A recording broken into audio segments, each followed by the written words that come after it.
li may mën a jàngat ci match bi mooy bon ñun xëy na ñun supporters yi ak spectateurs yi yàkkamti nañu bugg gaaw régler match bi. Mais j'ai vu équipe bu Sénégal bu dal bu patiente. bu tey di ko lijjanti ndànk. Bon première période bi xaw a jafeñ trop parce que c'est vrai que ni ñu waroon emballer match bi demewul noonu. Heureusement que wax dëgg yàlla ay la yooyu nag ñoo gën a mun a jooy ñoo gën a mun a décrier mais sànq kii mu koy am nañu arbitrage boo xam ne wax dëgg yàlla c'est plus que favorable. Parce que vraiment leneen mënoon nañu dal te bu boobaa aussi tamit doon nañ ko mun a nangu. ci ay faits de jeu mais l'arbitre a été très serein à la hauteur xam naa pression bi ñu leen teg ne arbitrage maison mun na am ndax Qatar dañu di tooñ. tam leen ne lépp la ñu jënd. wax dëgg yàlla arbitrage yu tey wane na ne moom sincèrement. sur l'action de Ismaïla Sarr ñu bari doon wax que ne yaakaaroon que ne arbitre bi day tirer penalty vous êtes d'accord ci avis arbitre bi wala y avait penalty. Man su doon Sénégal moo comme j'aurais demandé un penalty. waaw j'aurais demandé un penalty parce que problème bi mooy waa ji jiitu na ko. Ismaïla du défenseur il a très mal défendu parce que bon dafa vexé c'est lui qui perd le ballon fële ci kaw ci affaire u xale. passe appui remise. t'appelle ci sa waay génn. muy gëm di dribbler ñu coppati bal donc foofu réaction mooy tout de suite damay xataraayu balaa seytaane di am. et quand il est venu il a extrêmement mal défendu dafa ñëw am na contact ci waa ji moo ko jiitu. il joue pas le ballon. Matteo Laos mënoon na dem VAR mënoon na jël décision. mais heureusement deful ci loolu yëpp dara. Ismaël Jacobs ci euphorie man suñu demee sax xuus ba ci biir suñuy seet ku ñuy def homme du match ci Sénégal man moom laay def homme du match. Ismaël Jacob ndax état d'esprit engagement ak tempérament moom dëgg yàlla moom dafa ñëw wane ne moom dafa ñëw pour ñefe si amul dara lu muy seetaat ak lu muy laam-laame. engagement bu bëri la andi ci côté et malheureusement ci ñaari action yu tegaloo yi fait benn anti-jeu am carton action bi ci topp waa ji def différence si moom mu téyaat ko ak loxo Matteo Laos bu doon benn da ngay defaat faute joxaat ko carton. mais heureusement qu'il y a eu plus de peur que de mal donc arbitrage pour terminer donc une première période assez laborieuse assez difficile ba Qatar yi juum may mun a noyyee bon bi ñu noyyee aussi ñu rafetlu leneen loo xam ne Sénégal yàgg na ko liggéey te amul woon aboutissement muy balle arrêtée. sur un premier ñu dugal un deuxième but bon malheureusement après changement yi le temps équipe bi di taxawaat am ay repères am Abdou pareegul ak central bi ne la on prend un but qui peut nous déranger. mais leneen li ci gën a rafet mooy am nañu ay nag gis nañu ne. ñi ki ñu doon xaar Elimane Ndiaye ñëpp di ko xaar sur juste une percussion.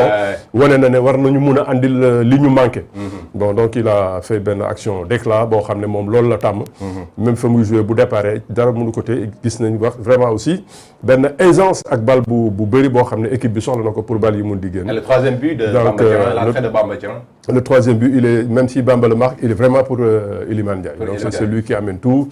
Paate ñëw na wane ne moom foofu mooy postam tout de suite devant la défense celui qui est le patron qui sort les balles qui dirige l'équipe et gis naa ko sax mu andi loo xam ne lu ñàkkoon ci équipe bi la parce que day wax day replacer day nangam on est trop gentil malgré son expérience 96 97 sélections du ma gis mu def loolu Nampalis day def liggéeyam rek nopp mais Pathé ci 15-20 minutes wane na ne man xam naa li ma bëgg nañ jaar fii nañ jox fii delloo leen ko fële donc yooyu yëpp match bi permettre nañu ñu gis ay loo xam ne soxla woon nañ ko et Aliou comme ni ko monsieur Mbaye waxee les faits l'ont obligé à apporter autre chose li mu andi autre chose aussi suñ ko amélioré je pense que mën nañu xuusaat ba ci kanam ci mondial. donc les Sénégalais qui réclamaient ces deux là muy Pathé Ciss ak Elimane Ndiaye on peut dire qu'ils ont eu raison. de réclamer ñoom ñaar ñëpp. super donc mu nekk première analyse bu doyen Assane merci beaucoup ci première analyse bi vous aussi les internautes ci ngeen di bokk envoyé leen ñu seen ay commentaires rapidement avant que may ñëw ci Babacar ñu lire quelques commentaires des Sénégalais Elimane Ndiaye warul toog bon donc une première réaction merci beaucoup donc ci note yu aussi am na ku joxe 6 sur 10 am na ku joxe 5 sur 10 machallah les Lions. Quelqu'un d'autre qui dit félicitations Sénégal de la part d'un Guinéen donc pour dire que même l'Afrique aujourd'hui il supportait l'équipe sénégalaise donc congratulations to you guys the Lions of Sénégal donc waaw toutes mes félicitations assez surprise mais en même temps pas étonnant parce que nous sommes des Lions donc voilà bravo les Lions félicitations tous les Sénégalais. Beaucoup de cœur pour l'équipe du Sénégal. Félicitations les Lions. C'est le sport aujourd'hui. On pleure demain et on rit aujourd'hui. Donc voilà, continuez de nous envoyer ces réactions en direct. Beaucoup de cœur aussi si vous êtes vraiment content aujourd'hui des prestations. Vous, équipe du Sénégal, rapidement, Babacar. Sa première impression de victoire bi ak naka nga jàngatee premier mi-temps deuxième mi-temps mais surtout les 3 buts marqués par équipe du Sénégal parce que li ñëpp doon craindre mooy est-ce que le Sénégal peut vraiment marquer des buts ci système bi nga xamante ne la ñu gisoon surtout contre Hollande aujourd'hui tey ñu ñëw dëggal seen bopp 3 buts à 1 lan moo ci sa réaction. waaw boo xoolee Aliou Cissé jàng na bu baax équipe bu Qatar bi. parce que Qatar du équipe boo xam ne da ngay taxaw di ko xaar. donc il a misé en début de match sur un 11 offensif. indil leen ñaari pointe. Boulaye comme soutien à côté de Famara. Donc classement tey bi moom bon contexte match bi la. mais ce qui est sûr et certain contre Équateur. Aliou Cissé du exposer équipe bi nii. donc il faudra s'attendre à des changements contre Équateur. beaucoup de changements. parce que Équateur du équipe boo xam ne voilà da ngay ñëw ne ko maa ngi nii ñu def tey ak Qatar. tey ak Qatar boo gisee 11 de départ bi tu sens nettement que le Sénégal était venu pour prendre les 3 points coûte que coûte. ak lu mu ko jaral tey 3 points la ñu waroon ñibbi. heureusement pour nous. On l'a fait. Bon, di féliciter aussi Aliou parce que jël na ay risques quoi qu'on puisse dire. yan risque la jël. parce que tey risque bi mu jël. tu mets un milieu composé de Gana et de Nampalys. boo xoolee au marquage dinañ dem. mais buñ ñu contrer du ñu ay jours yoo xam ni dañuy daw dañuy dàqante. course bi aussi tey boo xoolee Aliou soulagé na Nampalys ak Gana bàyyi leen ñu football. boo amee équipe boo xam ne bu ci mel ni Équateur nga xam ni ils ont des joueurs vivaces. te fu ne la ñuy dugg dañuy bouger. il faudra un milieu de terrain boo xam ni bu gars yi jaayoo moom dafay taxaw di liir. tey Pathé Ciss bi mu duggee wane na ko bi mu duggee temporiser na dalal na milieu de terrain bi aussi. et je pense que ni il faudra s'attendre à sa titularisation. contre Équateur. est-ce que dina reprendre aussi ñaari attaquants yi contre Équateur au 3e match je ne le pense pas. parce que bon fi mu toll nii ñu ngi nag ci ay. voilà dañuy nul wala dañuy attaquer wala dañuy xaar Équateur. tout dépendra ci match Pays-Bas Équateur bi ñoo am léegi. bon à partir de ce moment bon on saura effectivement. sur le 3e match qu'est-ce qu'il faudra mettre en place par rapport à ce 3e et dernier match de groupe. super merci beaucoup donc le temps que may ñëw ci bu ñu jëlaat quelques réactions il y a quelqu'un qui dit Iliman Ndiaye est le joueur clé pour ce mondial donc l'équipe a besoin de quelqu'un comme lui pour basculer l'équipe adverse vive Iliman Ndiaye dafa mel ni aujourd'hui donc c'est le joueur le plus plébiscité par les Sénégalais ci commentaire yi ñu jot Paye bu rapidement sa première analyse ci victoire bi ak système de jeu tey bi Sénégal indi et les 3 buts marqués par l'attaque sénégalaise. oui damay ñëwaat ci match bi rek. Sénégal gi ñëwee 3 buts à 1 bu ñu gisee ci premier mi-temps bi. gis nañu Sénégal dominer avec une domination de 61 à 39. premier mi-temps avec 61%. 39 avec 7 tirs dont 2 cadrés. 7 tirs 2 cadrés benn but. mën nañu wax foofu domination stérile. 61 à 39 7 tirs. ñu marqué ci benn but parce que amoon nañu opportunité. pour scorer 2 à 3 buts si Ismaïla Sarr était plus tranchant sur ses actions. mais dañuy xool Ismaïla Sarr à chaque fois des manques de lucidité devant les buts de même que aussi Krépin Diatta. dans l'enjeu gisoon nañu un Gana qui était omniprésent. à chaque fois day gratter ballon yi ci kaw di tourner autour de l'équipe. mais ce qui manquait la liaison entre le milieu et l'attaque. la preuve mooy avec l'entrée en jeu de Pathé Ciss et de Iliman Ndiaye. gis nañ ko avec un Pathé Ciss qui ñëw devant la défense. di récupérer ballon yi. di ko remonter. avec Iliman Ndiaye qui servait la liaison entre le milieu et l'attaque. parce que soo xoolee loolu moo ñu manqué un joueur capable. d'éliminer 2, 3 joueurs 4 joueurs. et de donner un ballon de but. loolu mooy. la preuve en est que avec le 3e but de Bamba Dieng. sur le plat la ko jox. exploit individuel la def. mais li may waxaat tamit mooy au niveau du milieu de terrain gis nañ Sénégal bu yoree bal bi. Nampalys day ñëw comme troisième défenseur. ñu nekk défense à 3. après Sabaly projeté plus haut et Jacob. moo ñu doon permettre pour ñu am surnombre ci kaw. mais gis nañ équipe boo xamante ne Sénégal suñu amee luñ defaraat ci équipe bi rek. mën nañoo dem fu sori. super merci beaucoup donc ci statistiques yooyu noonu nga xamante ni joxoon nga ñu ko doyen dama ñëw nag ci attaque bi.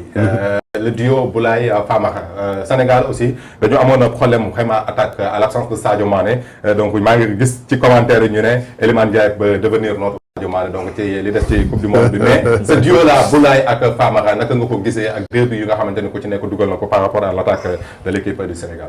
Waaw comme monsieur Mbaye Ly Aliou a pris le risque d'aller attaquer le Qatar mais man benn moment seen position jaaxal na ma ci terrain parce que ñoom ñaar ñëpp c'est des attaquants de pointe c'est des finisseurs. Bon pour man xëy na sax bi may jëkk a lire je voyais peut-être Sénégal taxaw en 4-2-3-1 dont Boulaye ci benn côté Ismaïla ci côté gauche côté de prédilection et Crépin peut-être mottali Gana ak Nampalys et puis gën a jege attaquant mais bi ñu joué 8 à 10 minutes sax xaw naa xelmati schéma boobu mais après tous dama gis Crépin xaw ma ndax Aliou moo ko demandé mu dem isolé wu ci côté gauche bi. Bon bi mu demee isolé wu ci côté gauche bi obligé Ismaïla mu ñëw à droite. Ismaïla ses meilleurs matchs. Il les fait généralement sax dafa doon xëccoog Sadio il les fait généralement quand il part de la gauche ñëw percuter dugg intérieur. ou appui remise joué mais tey il est venu à droite confisqué couloir bi Saly génn jàllul. Crépin wéeru fële tëj buntu yëpp alors que le Ismaël Jacobs ku ko gis xam ne moom dem rek la bëgg fusée la apport bi mu mun a andi mais apport boobu mu jafe ba benn moment je vois Boulaye qui fait tous les efforts qui tournent un peu partout nag avec beaucoup de bonne volonté et de mérite mais position am dese na leer ci sama bopp donc pour qualifier ñoom ñaar seen duo d'attaque je suis un peu man sax ci sama wàll je suis un peu perdu parce que j'aurais bien aimé que ñoom ñaar ñu sampu nekk di def appel di écarteler di dem ci largeur bi wala soo ko mënee nga dem en profondeur mais benn moment Boulaye se retrouvait un peu partout ñëw à gauche ba sur le but il se retrouve un peu à gauche il faisait tous les efforts bon Famara était un bon point d'appui de fixateur mais aussi lui il a besoin de xaw ma lan la def ci saison bi fi mu nekkoon mais il a vraiment besoin de travailler parce que je l'ai vu souffrir sur le plan physique pendant que Boulaye mu ngi accéléré di wër terrain bi yëpp. Il était blessé. Il sort de blessure donc c'est pas trop ça Crépin dañuy wax mais ba tey man gëm naa ne blessure am bi mu am Monaco récupéré gu ci parce qu'il a du mal à mettre de la vitesse il est aisance technique am na ko donc benn balle def ni yëngatu dellu si mais ça ralentit plus le jeu que ça ne l'accélère donc sur le plan de l'attaque il y a eu un gros fiasco aussi parce que Ismaël Sarr aussi vraiment on attend encore il passe complètement à côté il est même dangereux parce que mu ngi exposé les quelques balles yi mu am ci kanam il a manqué il a jamais été tranchant ba ñu koy génnee ci match bi ci yenn conditions yi donc vraiment war na xoolaat boppam alors que moi je m'attendais à ce qu'il règle ces problèmes de l'Angleterre et tout ci mondial bi bon comme peut-être des chances continuer c'est un garçon qui peut surprendre tout le monde sur le match où on attend tout le monde contre l'Équateur j'espère qu'il sera là et puis la menace de Elimane Ndiaye il faut que ñoom ñëpp ñu takkaat seen dàll bu baax parce que lui li mu wone et les Sénégalais bu ñu yàkkamti faudrait pas que tout de suite Sadio Mané il a attendu 7 ans 10 ans pour nekk Sadio Mané mënoo gis Elimane Ndiaye tey ci ñaari accélération ngeen yóbbu ko fu mu bàyyi leen ko ndànk muy ñëw di miin nii baax na moi je suis sûr que Aliou du ko départ loo da ngay bàyyi mu étudier ba gis configuration match bi dugg avec son talent ça lui a permis et nii dina engranger capital confiance bu baax maintenant sur le troisième match il peut commencer mais nañ def ndànk mu continuer liggéey ba jógee championship ba ñëw première ligue anglaise ba nekk patron après ñu doon ko def Sadio Mané loolu rek laay ñaan ñu bañ a yaakaar en tout cas on l'encourage parce qu'aujourd'hui il a vraiment réussi son entrée fi ma doon xaw a tiitee un peu rek mooy que ni ko sénégalais doon laajee mu dugg bañ a def match mais alhamdulilah ba aujourd'hui bi mu duggee il a vraiment fait un très bon match que un autre joueur actuellement aussi ci commentaire yi boo xamante ni aussi tey nekk xolu sénégalais aussi muy Jacobs gars yi nee nañ que ni ñu ci bari internautes yi que c'est l'homme du match ci équipe bu Sénégal Babacar est-ce que vous êtes d'avis par rapport à la prestation de Jacobs? Je suis d'avis parce que tantôt bi ñuy démarrer émission bi maa ngi la naan on a une animation offensive boo xam ni li ñu bëgg tey dinañ ko am parce que Jacob day cavaler il court et il ne rechigne pas à faire les efforts donc tey boo xoolee dafa joxe ba mënatul mu génn c'est ce qu'on demande ah. bu ñu la dugalee suñu terrain aussi da ngay def le boulot boo sonnee nga génn sa morom dugg. te ce que li doyen bi doon wax sànq aussi les places vont être chères hein. À partir du moment match bi ce qui est sûr et certain troisième match bi voilà ça va batailler pour faire partie du 11. Iliman Ndiaye dugg na wane na lu mën Pathé Ciss li attente yi ñu doon xaar ci moom gis nañu ko. Pape Matar Sarr le public la réclamé aussi. Pape Matar Sarr tey ñoom aussi ku ci nekk bi nga duggee ni nga sa touche ci victoire bi. Donc man je pense que ni troisième match bi bon gisuma Aliou Cissé mais xam naa ne tey moom du nelaw moom. dina am problème quoi ce compo 11 de départ yi pour le prochain match. Ça c'est sûr. Alors ci Baïbou. su ma ñëwee ci yow aussi damay ñëw ci gardien parce que quoi qu'on puisse dire. Il nous a sauvés aujourd'hui muy Edouard Mendy bi nga xamante ni sa prestation contre Hollande n'avait pas séduit les Sénégalais ci ay erreurs yoo xamante ni def na ko mais tey dafa mel ni qu'il s'est racheté parce que gis nañ que ni sur une occasion boo xamante ni ñëpp foogoon nañ ni but la mu génn ko am na aussi un tir boo xamante ni c'était un tir cadré gis nañ mu plongé aussi génn ko tey aussi Edouard Mendy il a fait quand même une prouesse est-ce que vous êtes d'accord par rapport à sa prestation. Oui. Edouard Mendy s'est racheté. Il a fait une très belle prestation. Parce que gisoon nañ la fois passée Sénégalais yi di ko critiquer et tout ba ñëpp naan seen i jéem. Mais tey jii aujourd'hui coach bi am na raison suñu. Parce que may na ko confiance joué laat ko leen daal lañ war a travailler si moom mooy sur le plan psychologique. Parce que li ko dal dafa métti. nga ne woon premier goal ne woon pratiquement parmi les meilleurs gardiens du monde. nga nekk si dans des moments de doute xam nga ba perte passe titulaire xam nga loolu tamit psychologiquement da lay affaiblir. mais tey gis nañ un Edouard Mendy excellent. ba pare sur les prises de balle am na première prise de balle bu mu jël dans les airs. loolu moom may confiance. ba pare tey Edouard Mendy tey jii waroon na am passe décisive Ismaïla Sarr moo ko xañ parce que. boobu moo war a nekk premier but Sénégal am na benn corner bu mu ñëw jàpp. daal koy passe Ismaïla ñëw contrôlé jàkkaarloo góol bi après góol bi tàkkale ko. boobu je crois que moo war a nekk premier but Sénégal. kon chapeau à Edouard Mendy s'il continue comme ça mën na ko relancer mën na tax tamit avec Chelsea mu retrouver waat place titulaire am. il a retrouvé sa confiance. donc Edouard Mendy ñu koy ñaanal aussi mu continuer nii parce que vraiment on a besoin de. Sur le poste d'Edouard Mendy aussi. Il faudrait que Sénégalais yi xam benn affaire. Gardien de but du poste boo xam ni tout le temps da nga koy changer. Parce que boo ko defee rek bon tu peux complètement voilà. yàq sa équipe li gardien de but ak numéro 9 même s'ils sont dans le doute coach du leen gaaw a génne da leen di may temps ñu ressaisir donc félicitations aussi à Edouard Mendy il y a malgré critiques yi nga xam ni am na ko jot na ko premier match contre Pays-Bas bi il a su voilà garder le moral et revenir à son meilleur niveau. Super.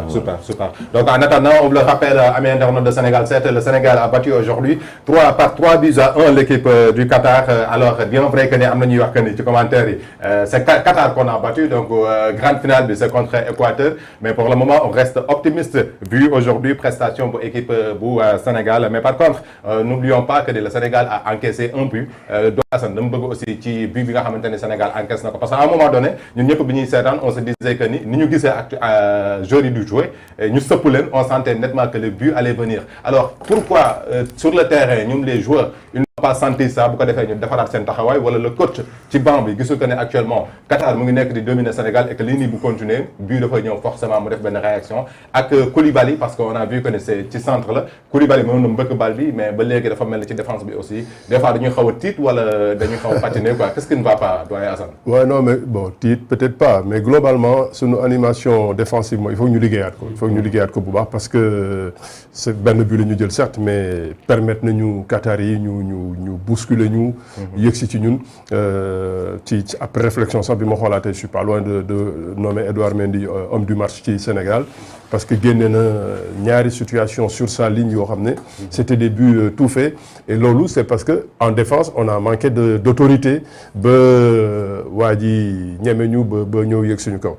sur le premier match aussi il y a eu des errements des manquements sur toute l'animation défensive donc foofu Aliou su amee lu muy liggéey parce que loolu moo doon forum on était très très solide défensivement et puis suñu milieu terrain doon liggéey ba accéder ci suñu ak sax daan na jafeñ donc loolu c'est des points yoo xam ne il faut que ñu loolu la tournoi di jëriñ nag surtout tournoi bu rapproché. il faut ngay tout de suite góorgóorlu xoolaat vidéo yu analyser lan moo fan moo manqué. On est faible devant. C'est vrai qu'on a été très faible en première période devant, mais en défense aussi, il y a des manquements yoo xam ne des défauts des fautes de concentration warul mun a bon là ça peut s'expliquer ci moment de changement yi. Le temps ñuy changer di basculer Abdou à gauche muy utaat repère foofu la bal bi jaar. mais foofu doyen si vous le permettez aussi est-ce que amul erreur dans la mesure où Diallo gis nañ que ni match passé il était sorti sur blessure. Sabaly on sait que ni c'est un gaucher. Alors non, c'est un droitier. C'est un droitier mais qui joue bien à gauche. Qui joue bien à gauche. Wow. Est-ce que aussi foofu tamit comme Abdou Diallo gis nañ que ni la fois passée bien vrai que ni mën na jouer poste boobu noonu mais amoon na ay problèmes est-ce que c'était pas l'occasion de faire rentrer Formose jël Sabaly indi ko gauche je sais pas mais parce que gis nañ que ni foofu la but bi jaar. non bu boobaa da nga benn entraîneur bu dul Aliou du def loolu. c'est trop rapide que tout de suite non. Abdou match bi passé gaañu dafa génn parce que dafa amoon ay crampes. donc xëy na entre préparation premier match bi récupération dellu si yenn fraîcheur yeeg yooyu amuñu ko donc mu sonn génn. mais tout de suite il a rassuré tout le monde le soir ou le lendemain attention bu leen ma boole ci infirmerie man gaañuwuma dina liggéey bu baax. bon il faisait un match correct sax ci axe central bi. maintenant quand Kële xaw ma dafa ressentir blessure. mais il était même exposé. C'était trop risqué de le garder parce que ak fugga moom apparemment xamul def nag. day dem à 100 à l'heure am na carton wutul woon ñu koy ñàkk. bon soo ko génnee tu peux pas tout de suite Formose xamaguñu lu mu mun xale la na xaare noonu laa luy da ngay xaar di jàng. Abdou vient à gauche mais taxawaay rek la ñuy teel a defar. bañeen parce que changement daf lay mun na la perturber ñëpp ñu dugg ngay xool kan moo jëm fii xool kan moo jëm fële gars yi plongé benn bal bu gudd mu ñu bett la et comme tu dis même moom su fekkee ne sax jiitu nañ ko ñëw na seere waa ji Kalidou Koulibaly mënoo taxaw ak sa taay waa ji di yëg sa kaw di mbëkk donc loolu aussi moom le patron de la défense war na mun a xoolaat boppam xam ne ça fait 2-3 matchs yoo xam ne il est moins respecté et craint que dans les temps Kalidou benn moment c'était un monstre ku ko seen doo fa taxaw donc loolu il faut que mu góorgóorlu mais il a des difficultés sur le plan aérien. il faut que mu góorgóorlu nag liggéey loolu utiwaat ko tu peux pas avoir presque 1m90 après sur le plan aérien nga difficulté kon ku am 1m62 nu muy def alors c'est des paroles de doyen Assane ñu ñëw ci joueurs yi individuellement Paye parce que gis naa que ni gars yi ñu ngi noté Famara Diédhiou 4 sur 10 malgré qu'il a marqué. C'est pour rejoindre Assane aussi ci li mu wax aussi. attaque bi ba léegi nii ils ne sont pas trop séduisants gars yi ba léegi nii d'accord aguñu donc internet yi ñu ngi xaar yéen ñëpp envoyé leen ñu seen ay commentaires Cheikh Kouyaté bu wér nañu yóbbu ci axe bi on a des problèmes sur les balles aériennes. C'est ça que qu'on était en train de dire. On a des problèmes ci balle aérienne dañuy gis ne même les corners da ngay gis que ni attaquant équipe adverse bi ils arrivent vraiment à mettre la tête sur le ballon da yooyu noonu yëpp mën na indi ay occasion de but donc mu mel ni que ni comme li ñu wax rek war nañu defaraat li nga xamante ni moom mooy taxawaay yi mais plus de cœur aujourd'hui parce que on retient quand même l'essentiel. Sénégal a battu 3-1 fi mu toll nii bu ñu dóoree Équateur loolu la ñuy ñaana wala ñu dóor Équateur ñu ñëw dóor Équateur donc voilà bu boobaa la qualification sera claire bàyyi bu rapidement. Par rapport ak individuellement ku ci nekk dama bëgg nga noter joueur sa note déjà pour équipe bu Sénégal tey dans l'ensemble. Dans l'ensemble c'est bon mën naa noter 7 sur 10 quoi. 7 sur 10. Super retiens 7 sur 10 doyen Assane. waaw man pour un match gagné un peu quand même il faut le dire laborieusement il est un peu trop gentil moi je mets sur 6 pour global équipe bi soo demee ci joueurs yi. Peut-être Edouard dinaa ko noter 8. Sabaly ak Jacobs ku nekk am 7. Abdou Diallo 6 Kalidou Koulibaly 5. Gana 6 doy na. Nampalys peut-être lu mu bëri 5-50 lay doon. Ismaïla Sarr 4 ëpp na ci moom. Boulaye activité mag góorgóorloom. mais en attaquant war na mën a def lépp loolu 6. Famara même les gars sont bien comme même il marque un but il faut lui montrer que il peut faire plus il n'a pas le droit de souffrir autant 4-50 wala maximum 5 baax na ci moom Crépin 4 et puis ñu dem quoi voilà. Et puis ñu dem quoi. Voilà. Alors Babacar sa sa note globale pour prestation équipe bu Sénégal tey individuellement. Bon, je donnerais une note globale. Parce que l'équipe Bitey, quoi qu'on puisse dire, ils ont atteint l'objectif, c'était les 3 points. Le seul bémol biti à moi, ce but encaissé qui ne nous rassure pas. Parce que bon, on avait des doutes par rapport au premier match avec les Pays-Bas, contre les Pays-Bas. Donc défense Bitey aussi, on va nous rassurer l'équipe bi, bagné le but. Lolo Lagistal, moi, le seul bémol du match. Donc je donnerai une note de 7 sur 10 à l'ensemble de l'équipe. Voilà, collectivement. Collectivement. Voilà. D'accord. C'est homme du match. Homme du match, je dirais Jacobs.